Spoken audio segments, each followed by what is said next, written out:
जम्मू कश्मीर गए, अफ्रीका गए, इंग्लैंड गए, और आज हम चलते हैं कहाँ? अटलांटिक के पार चलेंगे हम, अमेरिका। ठीक है, तो सभी ने टिकट कटा लिया। बिना टिकट के अगर यात्रा करोगे तो पनिशमेंट मिलेगा, हाँ? जुर्माना लगेगा, जेल भी हो सकती है। नहीं पढ़ा है कानून? तो आइए देखें कि यहाँ आधुनिक खेती का विकास कैसे हुआ। कहां पर? अमेरिका में, अटलांटिक के भी पार, चांद के पार चलेंगे आज हम। कहां चलेंगे हम लोग चांद के पार चलेंगे। तो यहाँ पर खेती का विकास कैसे हुआ, किस तरह अमेरिका दुनिया की रोटी की टोकरी, क्या? दुनिया की रोटी की टोकरी, ब्रेड बास्केट, इंग्लिश में क्या बोलेंगे? ब्रेड बास्केट बनकर उभरा। और इन बदलावों का अमेरिका के ग्रामीण पर क्या प्रभाव पड़ा? तो जब 18वीं सदी के अंत में इंग्लैंड में साझा जमीन को बाड़ाबंद किया गया, साझा जमीन क्या थी? जिसपे सबका अधिकार था, उसको क्या किया गया? बाड़ाबंद किया जा रहा था।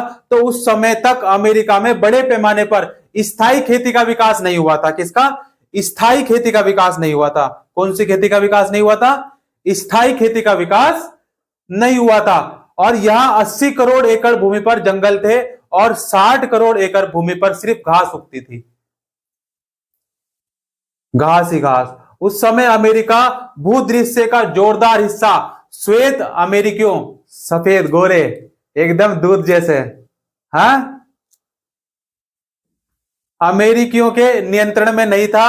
1780 के दशक तक श्वेत अमेरिकी बसावट पूर्वी तट की एक छोटी संकीर्ण पट्टी तक ही सीमित थी।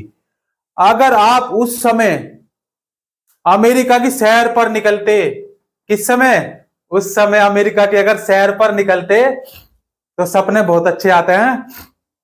आपको जगह जगह अमेरिका के मूल निवासियों के बड़े बड़े समूह मिलते। क्या मिलते? मूल निवासियों के, जो वहां के मूल निवासी हैं उनके बड़े बड़े समूह मिलते। इनमें से कुछ घुमंतु थे, जो वो मूल निवासी थे उनके बड़े बड़े समूह थे। उनमें से क्या थे? कुछ तो घुमंतु थे, घूम घूम के खेती करते थे। पढ़ते आए ना घुमंतु के बारे में, जम्मू कश्मीर में हमने पढ़ी, फिर उसके बाद अफ्रीका में भी पढ़ी, इंग्लैंड में आधुनिक खेती की शुरुआत कैसे हुई इसके बारे में पढ़ा। तो घुमंतु थे। और कुछ स्थायी रूप से रहने वाले थे, जो स्थायी रूप से वहीं रहते थे। बहुत सारे समूह सिर्फ शिकार करके, खाद्य पदार्थ बीनकर और मछलियां पकड़कर गुजारा करते थे। जबकि कुछ मक्खा, फलियों, तंबाकू और